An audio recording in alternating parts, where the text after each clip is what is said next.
Negeri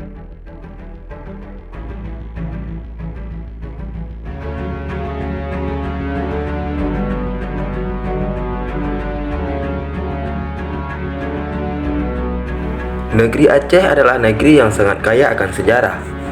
Untuk itu, kita sebagai generasi penerus Aceh jangan sampai melupakan sejarah negeri kita sendiri. Seperti yang disampaikan Bung Karno, bangsa yang bodoh adalah bangsa yang melupakan sejarah.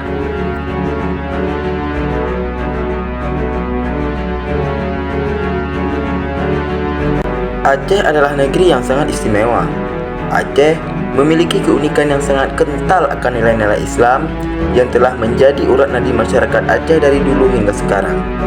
Kemenangan Aceh yang diraih sejak dulu hingga sekarang telah banyak memberikan inspirasi, tidak hanya bagi bangsa kita, namun juga bagi bangsa lain dalam perjuangannya.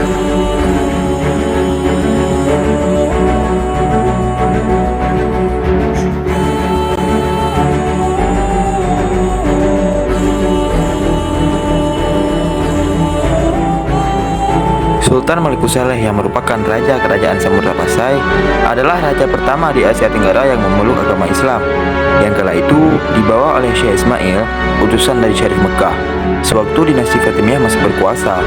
Setelah Sultan Malikusaleh meninggal, kerajaan dipimpin oleh putra sulungnya yang bernama Malik At-Tahir. Kerajaan Samudra Pasai hanya berlangsung sampai tahun 1524 Masehi. Maka ketika kerajaan Samudra Pasai mengalami kemunduran, disitulah muncul benih-benih lahirnya kerajaan Aceh Darussalam.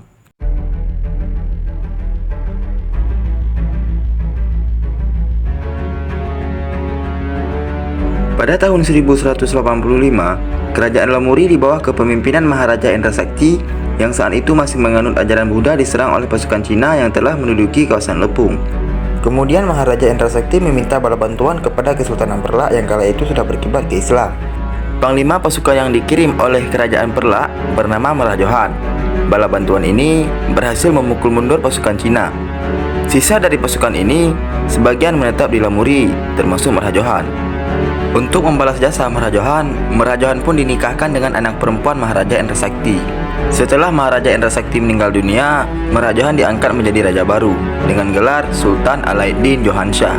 Pada tahun 1205, dengan semangat berpindahnya keyakinan kerajaan dari Buddha ke Islam, Sultan Alaiddin Johan Shah pun mengubah citra kerajaan Lamuri dengan mengganti namanya menjadi Kerajaan Aceh. Kerajaan ini berbeda dengan Kerajaan Aceh Darussalam yang kala itu masih belum terbentuk. Dinasti ini disebut dengan Dinasti Mengkuta Alam. Di samping Dinasti Mengkuta Alam, terdapat juga Dinasti Darul Kamal. Dalam catatan Portugis disebutkan, kedua dinasti ini hanya dipisahkan oleh Kurung Aceh. Hikayat Aceh mengisahkan, kedua dinasti ini terus berperang dan berakhir dengan kemenangan Dinasti Mengkuta Alam yang kala itu dipimpin oleh Sultan Muzaffar Shah dan dinasti Kerajaan Darul Kamal dipimpin oleh Sultan Inayat Shah. Kemudian Sultan Muzaffar Shah menyatukan kedua dinasti tersebut ke dalam satu kesultanan dengan menikahkan kedua anaknya masing-masing. Hasil dari penggabungan kedua dinasti kerajaan tersebut kemudian menjadi asal-usul Kerajaan Aceh Darussalam. Beberapa ratus tahun setelah itu, Kerajaan Aceh mengalami kemunduran.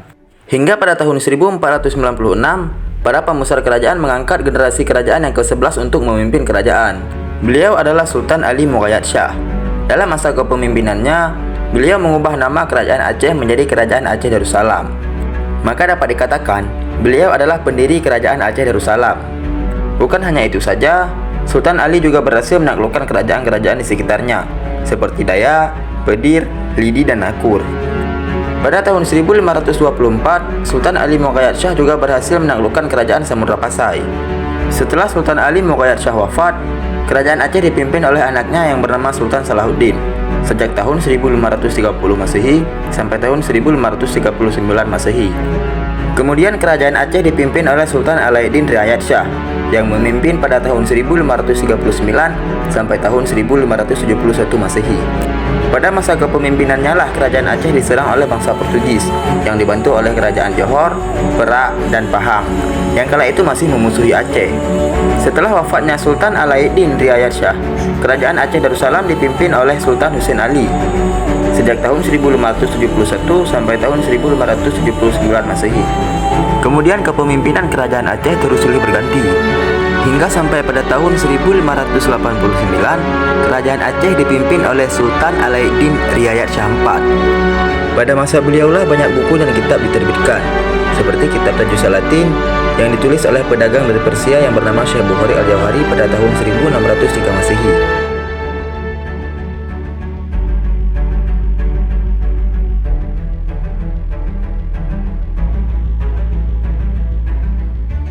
Setelah Sultan Alaiddin Riayat Shah IV wafat, pada tahun 1604 sampai tahun 1067 Masehi, kerajaan Aceh dipimpin oleh Sultan Ali Riayat Shah, hingga akhirnya kerajaan Aceh dipimpin oleh Sultan Iskandar Muda, sepupu dari Sultan Alaiddin Riayat Shah.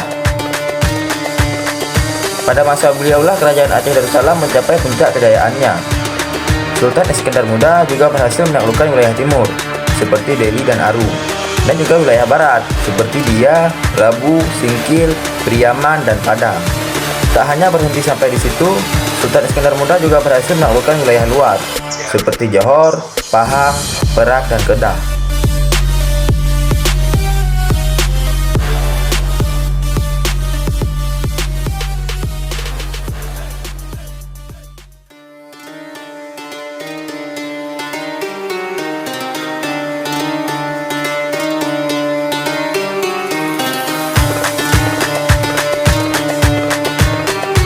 Jika membahas tentang kebijaksanaan Sultan Iskandar Muda, sepertinya menarik untuk kita bahas ketika beliau memberlakukan hukum pancung kepada anaknya sendiri hingga anaknya sendiri tewas.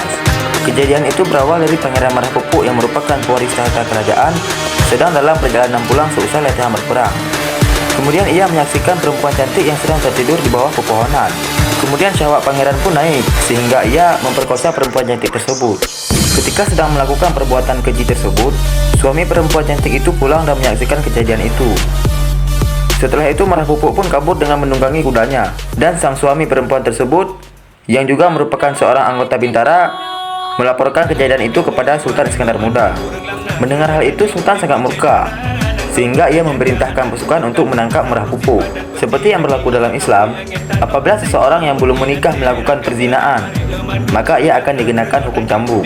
Kemudian sang sultan pun memberlakukan hukuman cambuk kepada anaknya sendiri, yang mana hukuman tersebut dilakukan langsung oleh dirinya sendiri, sehingga sang pewaris tahta pun wafat di tangan ayahnya sendiri.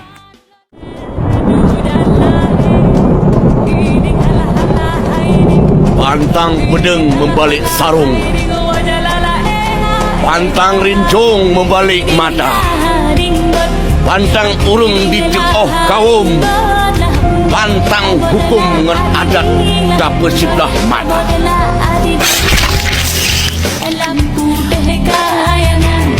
Alam putih kayangan aulia rimung awalia aulia rimung aulia. Musuh kita yang paling besar. Kalau ada di antara kalian yang imannya goyah seperti dia, aku izinkan kalian untuk pergi.